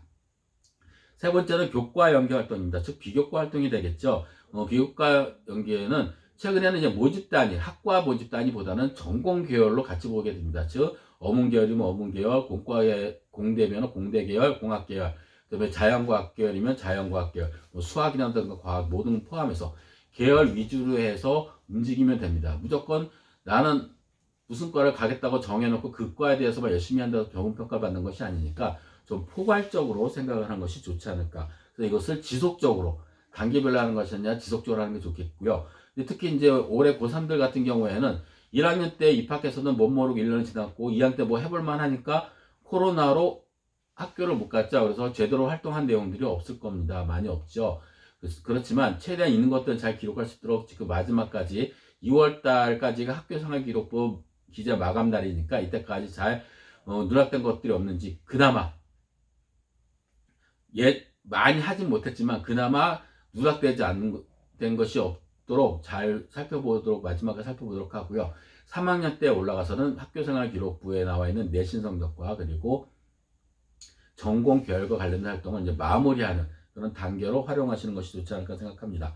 따라서 이제 2022학년도 이제 학생부 종합전형 같은 경우 올해 고3들 같은 경우에는 제가 봤을 때는 예년에 비해서 내신 성적이 오히려 더 중요한 부분을 차지 않을까 하는 생각을 조심스럽게 봅니다. 왜 그러냐면은 2학년 때 가장 많이 활동해야 될 시기에 코로나로 인해서 2022학년도 학생들은 많은 활동을 하지 못했습니다. 그래서 보여줄 수 있는 것들이 많이 없죠. 그렇기 때문에 상대적으로 그러려면 평가할 때 대학에서 평가하기 쉬운 방법들이 학교 교과 성적일 가능성이 상당히 많습니다. 그렇기 때문에 3학년 1학기 때 교과 성적도 잘 챙겨놓는 것이 상당히 중요하지 않을까 생각을 합니다. 이 표는 이제 서울 6개 대학이 이제 평가하는 방법입니다. 간단히 말씀드리면 학업 역량, 전공 적합성, 인성, 발전 가능성 이 네 가지를 보는데 학업 역량 같은 경우에는 학업 성취도, 그다음에 학업 태도와 학업 의지, 탐구 능력 이런 것을 평가하고요. 전공 적합성은 전공 관련 교과목 이수 및 성취도, 이제 교과목도 나오죠. 그다음에 전공에 대한 관심과 이해, 즉 진로 활동이라든가 수업 시간에 내가 전공과 계열과 관련된 것들을 어떻게 했는지, 그리고 관련 경험과 활동과 경험을 모두 되어 있고요. 인성은 공동체를 중심으로 해서 협업 능력, 남능과 배려, 그리고 소통 능력, 도덕성, 성실성 등을 평가한다고 평가하고 있고요. 발전 가능성 같은 경우에는 현재의 상황이나 수준보다 질적으로 더 높은 단계로 향상될 가능성, 즉 다양한 실험이라든가 다양한 연구 방법이라든가 실험이라든가 그리고 지향점이라든가 이런 것들이 뚜렷한 학생들이 되겠죠. 그래서 자기주도성이 뛰어난 학생이라든가 혹은 경험의 다양성, 다양한 경험을 하는 학생들, 그 다음에 리더십을 잘 표현된 학생들, 그다음에 창의적으로 문제를 잘 해결할 수 있는 능력을 가진 학생들을 우선적으로 많이 선발한다고 보시면 될 것 같습니다. 이제 간단하게 이제 학생부 항목별로 이제 평가하는 준거를 간단히 살펴보도록 하겠습니다. 중요한 것도 이제 수상 경력이 되겠죠. 이제 많이 신경 쓰고 있는데 올해부터는 상대적으로 예전에 비해서 많이 낮아졌죠. 수상 실적이 학기별로 한 과목씩 한 개씩만 들어가기 때문에 총 수시 모집이 학생부 종합전형 쓸 경우는 5가지만 들어가도록 되어 있습니다. 그래서 학업 역량, 전공 적합성을 보여줄 수 있는 것들이죠. 그래서 수상 경력에서 수상 실적이 들어갈 때는 가능한 한 전공 계열과 관련된 것들 혹은 학업과 관련된 것들의 상위 기록되면 좋겠고, 그리고 가능한 한 상위가 순위가 높은 것들, 그리고 참여 인원은 많은 학생들, 전교생, 1, 2, 3학년 전교생 아니면은 학년 전체 이런 쪽으로 다양하게 많은 학생들이 참여한 쪽으로 참여했던 활동에서 수상한 실적을 넣는 것이 좋겠다라고 생각이 듭니다. 즉 다시 말씀드리면은 학업 능력이나 전공 적합성을 나타낼 수 있는 수상 실적, 그리고 순위가 높은 것, 그리고 참여 인원이 많은 것들을 우선순위로 해서 기록이 될 수 있도록 하는 것이 좋지 않을까 생각이 듭니다. 예, 지금 음소거 좀 부탁드리겠습니다. 그 다음에 이제 창의적 체험 활동이죠. 창치 활동이라고 하죠. 자율 활동, 동아리 활동, 봉사 활동, 진로 활동. 근데 이 네 가지 활동들이 이제 글자 수가 많이 줄어들었죠. 자율 활동 같은 경우에는 내가 스스로 할 수 있는 것들이 많지 않죠. 학교 교내 교육 과정에 관련된 것들 하는 것들이기 때문에 많지 않은데, 그렇지만 그 중에서도 대체적으로 이제 나를 드러낼 수 있는 것들, 좀 리더십에 관련된 것들이라든가, 그리고 열성도 어떻게 열심히 참여했는지가 기록이 될 수 있도록 준비를 하시는 것이 좋지 않을까 생각이 들고요. 동아리 활동은 이제 정규 동아리는 기록이 되겠지만, 자율 동아리는 이제 학년당 한 개년에 하나밖에 쓸 수가 없겠죠. 그렇기 때문에 동아리 활동은 이제 정확하게 내가 무슨 활동을 했는지를 정확하게 기록이 될 수 있으면 좋겠고, 자율 동아리 같은 경우에는 정말 내가 열심히 한 활동이다 그러면은 반드시 활동 내용과 주제가 30자 이내로 기록이 되어 있고, 그게 중요한 내용이면 자기소개서에다가 표현을 한다라고 생각하시면 될 것 같습니다. 봉사활동 같은 경우 예전보다 많이 상대적으로 줄어들었죠. 봉사활동 내용하고 시간만 들어가니까 예전에 비해서 봉사활동이 크게 중요하지 않다라고 보시면 될 것 같고, 진로활동 같은 경우에는 학생들이 희망하는 진로 쪽에 전공 계열과 관련된 것들 얼마큼 잘 참여했는지 이런 것들도 볼 수 있도록 되어 있습니다. 그래서 진로활동 같은 경우에도 다양한 경험을 해서 잘 기록이 될 수 있도록 하시는 건 좋지 않을까 생각합니다. 그 다음에 개인적으로 제가 봤을 때 제일 중요한 부분은 교과학습 발달 상황이라고 보여집니다. 교과학습 발달 상황에는 교과 등급, 지원학과와 관련된 성적, 향상도, 그 다음에 세부능력 특기사항이 들어가 있는데, 세부능력 특기사항에서도 지적 호기심을 표현할 수 있는 것들, 즉 내가 다양한 연구활동이라든가 수행평가 때 보고서 작성을 해서 발표를 한다거나 이러한 다양한 전공 계열과 관련된 것들, 그리고 교과목과 관련된 것들을 다양하게 학습활동에 참여한 학생들이 상당히 우수하게 평가받을 수 있을 것으로 예상이 됩니다. 그리고 학습 결과 중심 기록에서 교과별 성취 기록에 따른 학습 과정 및 성취도 중심으로 기록이 된다고 보시면 될 것 같고요. 그래서 세부 능력 특기 사항은 학교 생활 기록부가 다 내용이 글자가 축소됐는데 세부 능력 특기 사항만 줄어들지 않았습니다. 그래서 다양한 경험들이 교육과 활동 시간에 드러날 수 있도록 도움을 주시는 것들이 학생들이 준비하는 것이 도움이 되지 않을까 생각합니다. 그 다음에 독서활동은 이제 제목과 저자만 기술되고 있죠. 그래서 기존대로 그대로 하면 될 것 같고요. 그리고 교양과 전공 분야는 2대1 정도로 이제 보시면 되지 않을까 생각이 듭니다. 그 다음에 행동 특성 및 종합 의견, 이제 선생님이 써주시는 것들이니까 인성이 나쁘게 평가되지 않도록 잘 이제 관리를 하셔야 되지 않을까 생각이 들고요. 이제 2022학년대 주요 대학 학생부 종합전형 전형 방법을 살펴보게 되면은, 이제 가톨릭대 같은 경우에는 잠재 능력 우수자 전형 같은 경우에는 1단계 서류평가 100, 2단계에서는 1단계 성적 서류평가와 면접으로 선발하고 있고, 최저 학력 기준은 없습니다. 건국대학교 같은 경우에는 KU 자기추천 전형 같은 경우에도 마찬가지로 서류 100% 1단계에서, 그 다음에 2단계에서는 1단계 면접 30, 최상위 기준 없고요. 특이한 대학이 아까 말씀드렸던 경희대 네오르네상스 전형이 1180명, 굉장히 많이 선발하고 있죠. 1단계에서 서류 100%로 4배수를 선발하고 있고, 2단계에서 1단계 성적 70%가 면접을 반영하고 있고, 수능 최저학력 기준은 올해부터 반영을 하고 있습니다. 대부분의 대학들이 이제 1단계에서 서류평가, 2단계에서는 1단계 성적과 면접으로 선발을 하고 있고요.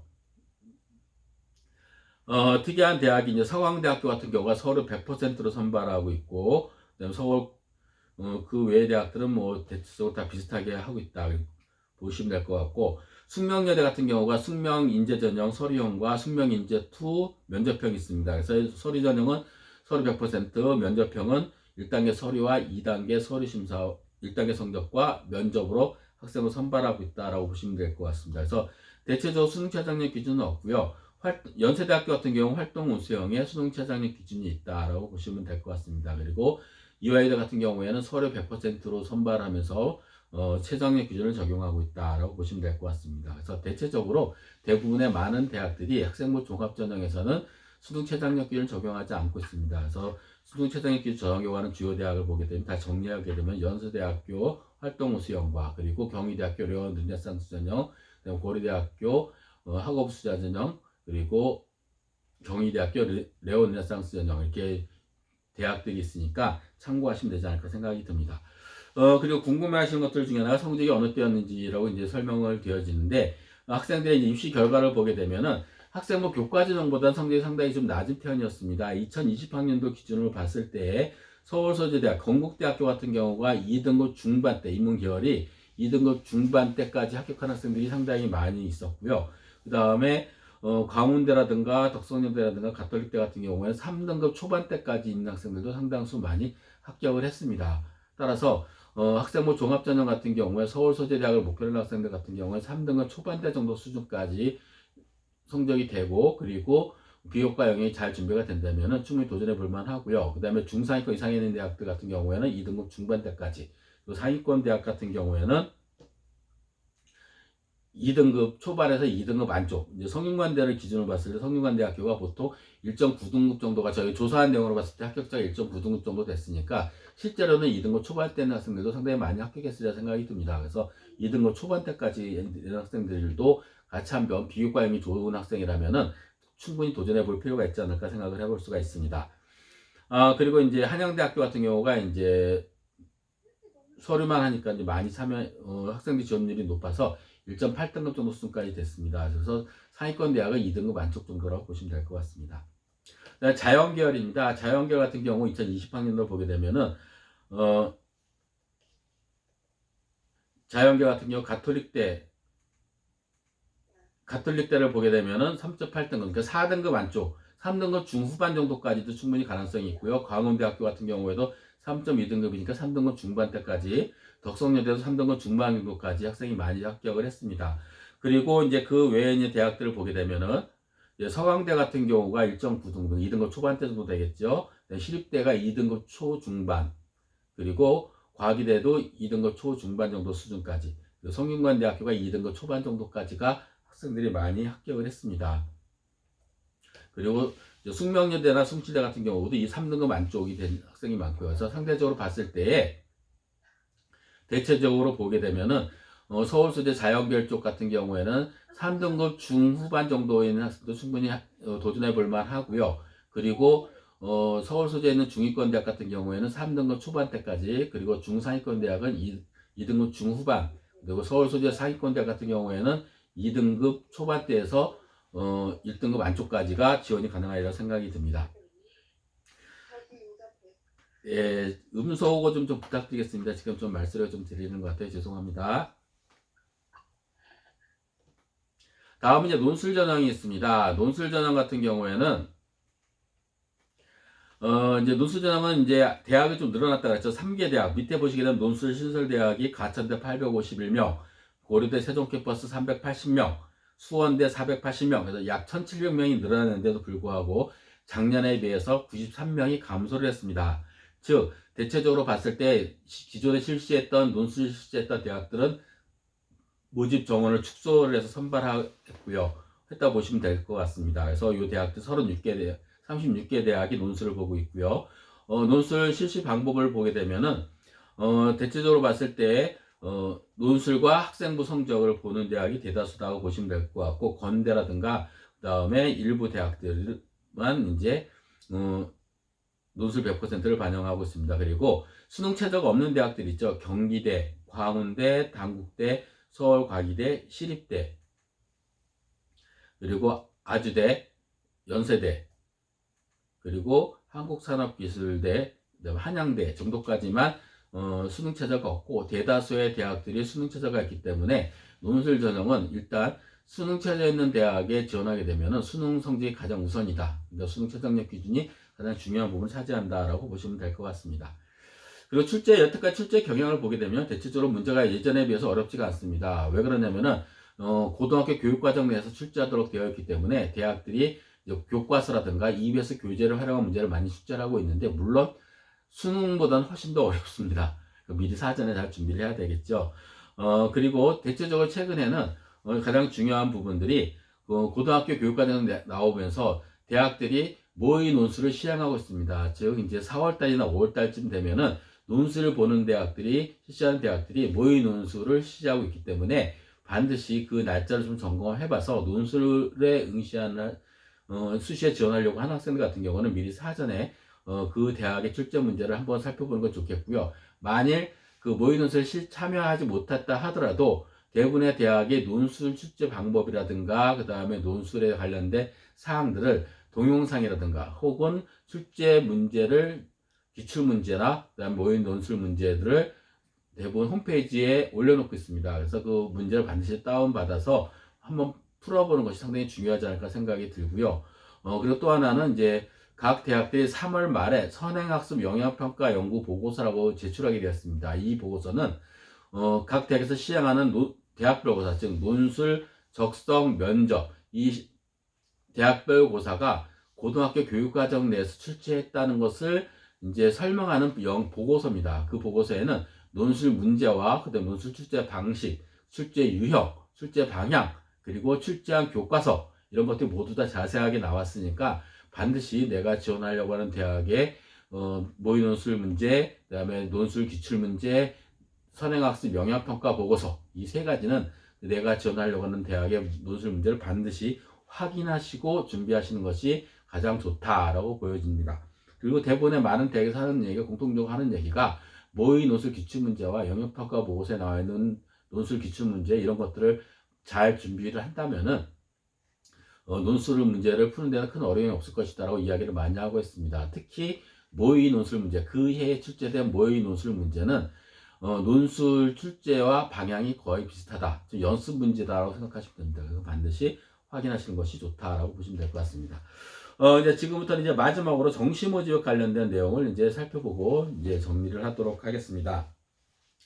먼저 이제 2022학년도 정시의 특징을 보게 되면은 정시에서 이제 서울 수도권 대학은 30% 이상 선발하도록 되어 있고요. 그리고 대부분의 많은 대학에서 수능 100%를 반영하고 있는 것이 특징입니다.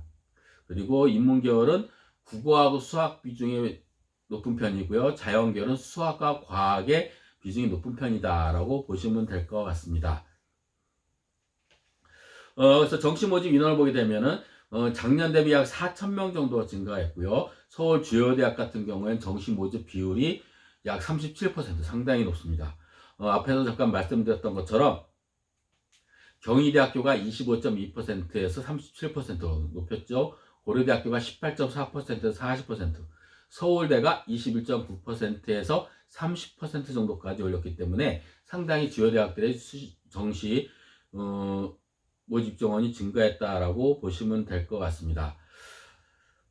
그 다음에 이제 특징들을 보시게 되면은 정시 지원의 가장 중요한 부분들 중에 하나인데, 수능 영역별 가중치에 따른 유불리가 틀리다. 즉 국어, 수학, 영어, 탐구 영역을 반영하는데 문과 계열 학과냐 이과 계열 학과냐에 따라서 수학, 국어, 영어, 탐구 비중이 달라집니다.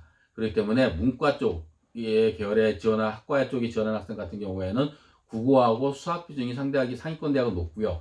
중상위권 대학들부터는 국어와 그 다음에 수학 비중이 여전히 높고, 그 다음에 탐구의 비중도 상당히 좀 높은 편입니다. 이런 것들이 달라지기 때문에 반드시 확인하셔야 되겠고요. 그 다음에 영어 영역을 가산점으로 활용하는 경우 영어 영역표는 작은 편이다. 즉 이게 무슨 말이냐면 영어를 서울대나 고려대나 성균관대처럼 등급별 가감점을 주는 경우에 영어의 영향력이 크진 않습니다. 그러나 연세대학교처럼 영어의 반영 비율이 인문계열 학과를 기준으로 봤을 때 16.7% 정도를 반영한다 했을 경우에는 상당히 영어의 영향력이 큰 겁니다. 그래서 그거에 따라 달라질 수 있다라고 보여지는데, 대체적으로 영어 같은 경우에는 서울 소재 대학이 마지막 영어는 2등급 정도 나와야지 불리하지 않습니다. 그리고 대체적으로 봤을 때 서울 수도권 대학 같은 경우에는 3등급과 4등급 점수 차이가 굉장히 극한 점수가 크고요. 2등급과 3등급의 극한 점수도 약간 1등급과 2등급보다 더 큽니다. 즉 3등급이 되면은 좀 불리할 가능성이 많고, 대부분의 대학들 중에서 가감점을 반영하지 않는 대부분의 대학들은 영어 반영 비중이 약 15%에서 20% 정도가 됩니다. 상당히 높습니다. 즉 그런데 서울소재 있는 대학이 대체적으로 봤을 때 2등급 이내에 드는 학생들이 많이 지원하게 되는데 3등급, 4등급 학생이 지원할 경우 그만큼 감점될 확률이 상당히 높다는 거죠. 그래서 영어는 반드시 등급을 따놔야 되겠고, 아까도 앞에서 말씀드렸지만 수시 모집에서 수능 최저학력 기준을 충족할 수 있는 기준이 되는 효자 영역이 영어입니다. 그러니까 반드시 영어는 포기하지 마시고 잘 끝까지 관리를 하셔야 되는데, 꼭 영어 때문에 망치는 학생들이 있는데 영어가 등급제로 절대평가이기 때문에 그냥 조금만 하면 될 거야 라고 해서 마지막까지 제대로 준비하지 않은 학생들 같은 경우가 영어 때문에 낭패를 본 학생들이 상당히 많습니다. 해마다. 그러니까 미리 사전에 준비를 하시는 것이 좋지 않을까 생각됩니다. 따라서 2022학년도에 수능 영역별 반영 방법을 예시를 이제 화면을 통해서 살펴보도록 하겠습니다. 한 두 개 대학 정도를 했는데요. 먼저 건국대 같은 경우에는 인문 자연계열 쪽에서 인문 1, 인문 2로 되어 있습니다. 그래서 반영 과목은 5과목씩 되어 있고요. 그 다음에 국어는 언어와 화법과 작문, 언어와 매체에서 둘 중에 하나 선택하도록 되어 있는데, 인문계 1에 해당되는 학과 같은 경우에는 국어가 30%, 인문계 2는 25%, 인문계 2는 아마 경상계열입니다. 그러니까 경상계열 쪽에 있는 학생들이 지원하는 학과 같은 경우에는 국어 25%지만 수학은 미적분, 기하, 확률과 통계를 중에 3과목을 선택하게 되는데 30%를 반영하고 있죠.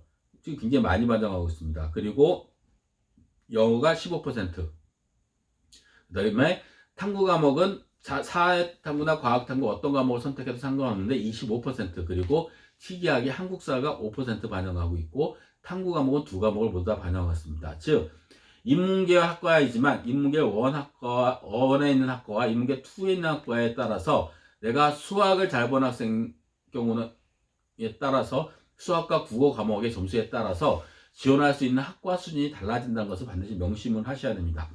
자연계열 학과도 마찬가지죠. 자연계열 학과도 자연계 1, 자연계 2가 있는데, 국어 같은 경우에는 화법과 작문, 언어 매체 중에서 한 과목 선택하는 것은 인문계열 쪽과 동일합니다. 그러나 수학은 지정을 해놨습니다. 자연 1, 자연 2 모두 다 미적분이나 기하 중에서 선택을 하도록 되어 있습니다. 즉 확률과 통계를 응시한 학생들은 건국대학교의 자연계열 학과에 지원할 수가 없습니다.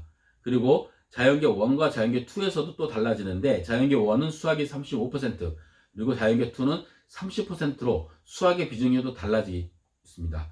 그리고 탐구 과목도 마찬가지입니다. 탐구 과목은 사회탐구는 반영하지 않습니다. 즉 사회탐구 과목에 응시한 학생은 건국대학교에 지원할 수가 없습니다.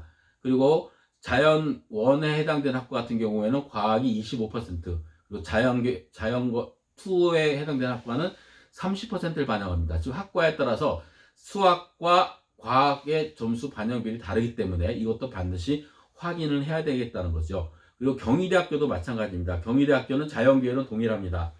국어가 화법과 작문, 언어와 매체에서 20%, 수학이 35%, 굉장히 많이 반영하고 있죠. 그런데 마찬가지로 확률과 통계를 응시한 학생은 경희대학교 자연계열 학과에 지원할 수가 없습니다. 왜? 미적분과 기하 중에서 한 과목을 선택하도록 지정을 했기 때문에 그렇습니다. 그리고 탐구 과목도 마찬가지죠. 과탐을 25% 반영하고 사회탐구는 반영하지 않습니다. 즉 사회탐구를 응시한 학생은 경희대학교에 지원할 수가 없다는 거죠. 이렇게 달라진다고 보시면 될 것 같고, 그리고 인문계열, 경희대학교에서 인문계열 학과와 사회계열 학과에서 또 국어와 수학이 달라집니다. 국어와 수학은 선택 과목을 다 열어놨습니다. 국어는 확법과 전문, 언어와 매체, 수학은 미적분, 기하, 확률과 통계 세 과목 모두 다 열어서 어느 과목을 선택해도 상관없고요. 탐구 영역도 사탐, 과탐을 다 열어놨기 때문에 어느 과목을 선택해도 상관없습니다. 여기에서는 사회 한 과목, 과학 한 과목 선택해도 상관은 없습니다. 단지 내가 수학을 잘 봤냐, 국어를 잘 봤냐에 따라서 지원할 수 있는 학과가 모집 단위가 달라진다라는 것을 명심하시면 될 것 같습니다. 따라서 이런 것들도 같이 한번 보셔야 되지 않을까 생각이 들고요. 그리고 수능 최저학력 기준도 마찬가지인데 대부분 다 현재 정시에서 반영하는 반영 영역대로 가는 경우가 대부분입니다. 즉 그렇기 때문에 서울 소재 있는 대학의 목표로 하는 학생들 같은 경우에는 자연계열 학생, 인문계열 학과에 지원하는 학생들은 어떤 과목을 선택해도 상관은 없지만 자연계열 학과에 선택한 학생들 같은 경우에는 수학은 미적분이나 기하 중에 한 과목, 과탐은 반드시 응시하시는 것이 수시수능 최저학력 기준이나 정시까지 고려했을 때 훨씬 더 선택의 폭이 넓어진다라고 보시면 될 것 같습니다. 그 다음에 두 번째가 수학 탐구 선택 가산점에 관련된 부분이다. 이 가산점에 관련된 부분들은 교차 지원을 허용하는 대학들이죠. 즉 수학에서 자연계열 학과인데도 불구하고 확률과 통계, 미적분, 기하 모두 다 열어놓은 대학입니다. 그렇지만 그 중에서 화면을 보시는 것처럼 가톨릭대 자연계열학과, 그 다음에 광운대 건축, 정보영화학부, 장국대 건축학과, 동덕여대 자연계열, 상명여대 자연계열 같은 경우에는 미적분, 기하를 선택한 학생에게 10% 가산점을 주겠다. 즉 수학 과목에서 미적분, 기하, 확률과 통계 이 세 개의 과목 어떤 과목을 선택해도 상관은 없지만 지금 모집 단위별로 앞에 표시된 것 같이 이 모집 단위에 지원할 경우에는 미적분이나 기하를 선택한 학생들한테는 응시 선택 과목의 10%를 점수를 더 주겠다고 얘기를 하고 있습니다. 특히 광운대 정보융합학부나 상명대 같은 경우에는 과탐에서도 5%를 반영하고 있습니다. 더 가산점을 주고 있습니다. 즉 사과탐은 모두 다 사탐을 응시한 학생들 지원할 수 있지만 과탐을 응시한 학생들한테 점수를 더 주겠다라고 얘기한 것들이죠. 서울과학기술대 같은 경우에는 과탐 2를 선택하는 학생한테 3%를 더 주고요. 서울여대 같은 경우에는 자연계열학과에서 기하를 선택한 학생들한테는 10% 가산점, 그 다음에 식품응용시스템학부라든가 자율전공학부, 화학생명과학부, 원예생명조경학부에 지원한 학생들 같은 경우에는 과탐의 10%를 주고 있고요. 세종대 같은 경우는 창의소프트는 미적분 기하의 5%, 국방시스템공학, 항공시스템공학은 미적분 기하의 10%, 숙명여대는 응용물리학과에 지원한 학생들 같은 경우는 물리의 5% 이런 식으로 주고 있고요. 한양대 같은 경우에는 자연계열학과에 지원한 학생들 같은 경우에는 과탐2로 선택한 학생들한테는 3%의 가산점을 더 주겠다라고 이야기를 하고 있습니다. 그래서 이제 정시에 대한 특징을 살펴봤고요. 이제 간단하게 이제 정시 입시 결과를 보게 되면은 이 입시 결과는 2020학년도 대기업 어디가에서 발표한 자료를 저희가 2020학년도 분포해서 추정을 해서 작업을 변환한 겁니다. 그래서 여기 나와 있는 점수는 국어, 수학, 탐구 영역 2과목, 인문계열은 사탐 2과목, 자연계열은 과탐 2과목을 합산한 점수입니다. 그래서 총 300점 만점이고요. 이제 이걸 보여드리는 이유는 우리 학생들이 3학년 이제 3월 달에 학력평가를 시험 보게 되면은 모의고사 성적에서 100분위 성적 있죠. 국어 100분위, 수학 100분위, 그 다음에 탐구 영역 100분위, 탐구 영역 2과목 해서 평균. 그래서 합산해서 300 했을 때 요 비슷한 수준의 점수에 있으면은 비슷한 수준에 있는 대학이 정시권에 있다라고 유불리를 판단해 볼 수가 있습니다. 그래서 대체적으로 봤을 때 3개 영역 인문계열 합산해서 봤을 때 100분위가 300점 만점으로 봤을 때에 가운데 같은 경우가 250 정도 수준까지. 그러니까 250이면 이제 이거보다 조금 낮을 수도 있겠죠. 이게 70%에 해당하는 점수니까. 그러니까 약 250 전후. 그리고 건국대학교가 275 전후. 그 다음에 동국대학교가 265 전후. 그다음에 상위권 대학인 서강대학 같은 경우가 100분위가 288 전후 정도 수준이면은 지원권에 들었다라고 보시면 될 것 같습니다. 그 다음에 대학들을 보게 되면은 이제 서울과기대가 260점 전후, 그 다음에 서울여대가 235 전후, 그 다음에 숭실대가 263 전후, 아주대가 251 전후, 그 다음에 연세대학교가 285 전후, 그 다음에 인하대가 250 전후, 그리고 홍익대학교가 269 전후로 이제 보여집니다. 이렇게 이제 인문계열학과 같은 경우에는 대체적으로 봤을 때 서울 소재 대학 같은 경우에는 백분위가 국어, 수학, 탐구 두 과목 합산한 평균 점수 3개 합산 300점 만점을 했을 때 백분위가 약 250 전후 정도가 되면은 서울 소재는 대학에 지원할 수 있을 정도 수준이 될 것 같고요. 그리고 중상위권 대학들 같은 경우에는 백분위가 265 전후 정도 수준이 될 것 같고, 그리고 상위권 대학 같은 경우에는 280 전후 정도가 돼야지 지원이 가능하지 않을까 생각해 볼 수가 있습니다. 다음은 자연계열학과입니다. 자연계열학과 같은 경우 광운대 같은 경우가 239, 그러니까 240 전후 정도 수준이 될 것 같고요. 그리고 국민대가 248 전후, 그러니까 250 전후 정도 될 것 같고, 그다음에 건국대학교가 265 전후 정도 수준, 그리고 그 위에 상위권 대학들 같은 경우가 약 280 전후 정도가 되지 않을까 생각을 해볼 수가 있습니다. 그리고 이제 서울시대가 267 전후, 그리고 성균관대가 278 전후 정도 수준까지 되겠고요.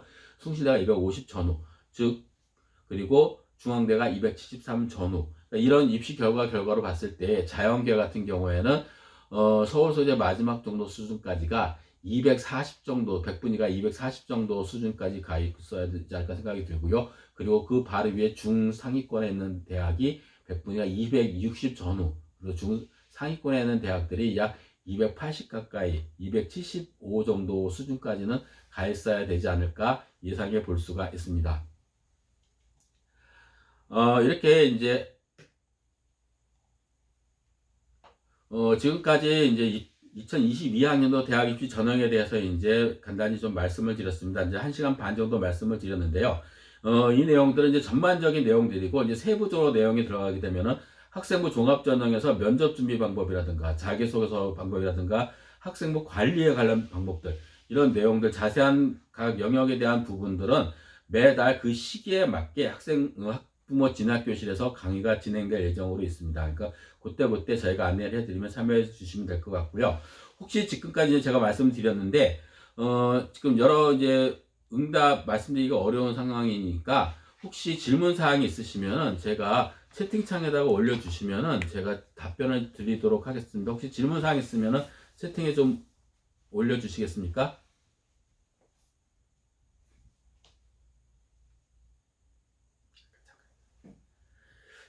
예, 채팅창에 아직 질문이 안 올라주시는데, 혹시, 지금 올리시기가 불편한 상황이시라면은, 저희가 그 동대문 진학상담센터 홈페이지에 보시게 되면은, 1대1 입시 컨설팅이 있고, 거기 신청란에 보시게 되면은 온라인 입시 컨설팅이 있습니다. 그 안에 질문을 남겨주시면은 될 것 같고요. 하나 질문이 올랐는데, 교과 전형은 전공석 다일까? 전과목이죠? 교과 전형 같은 경우에 대체적으로 대학에서 반영한 것들이, 과목이 달라지는데, 대체적으로 보게 되면은 주요 교과가 제일 많습니다. 그래서 인문계 같은 경우에는 국어, 수학, 영어, 사회 과목들, 그래서 전과목, 그리고 자연계는 국어, 수학, 영어, 과학, 전과목, 이렇게 반영한 대학이 많고, 일부 대학 같은 경우에는 주요 몇 과목만 뽑아서 보는 대학들이 있는데, 조금 대학마다 다른 편이긴 하지만 서울 주요 대학 같은 경우에는 이제 주요 과목도 국영수 사과 중심으로 반영을 하고 있다고 보시면 될 것 같습니다. 또 다른 질문 있으신가요? 예, 수능 전형에서 100% 반영 학교 비중이 높은가요? 그래서 100% 반영이라는 것은 수능 점수를 반영하는 거겠죠. 이제 학생부보다는 정시 모집에서는 수능 100% 반영하는 대학이 훨씬 더 많이 있고요. 그리고 정시 모집에서 학생부를 반영한 대학 같은 경우에는 학생부 내신 성적의 비중이 생각보다 그렇게 높질 않습니다.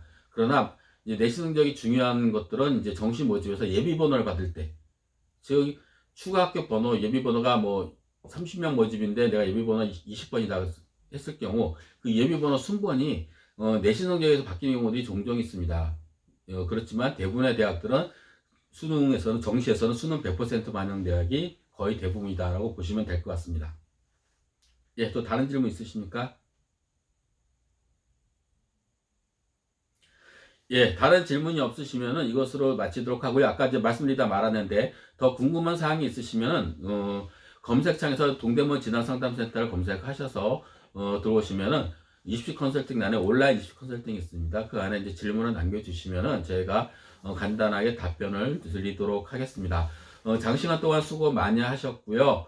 2월 달에도 이제 줌과 그다음에 동영상을 같이 이제 할 예정으로 있습니다. 그때 같이 또 참여해 주시면 될 것 같고요. 2월 달에는 이제 진로와 그다음에 학과 선택에 관련된 부분들에 대해서 강의가 진행될 예정으로 있습니다. 그래서 사전에 미리 저희가 다시 한번 연락을 드리도록 하겠습니다. 그동안 장시간 동안 고생 많이 하셨고요. 다음 달 2월 달 마지막 주 수요일에 다시 뵙도록 하겠습니다. 감사합니다.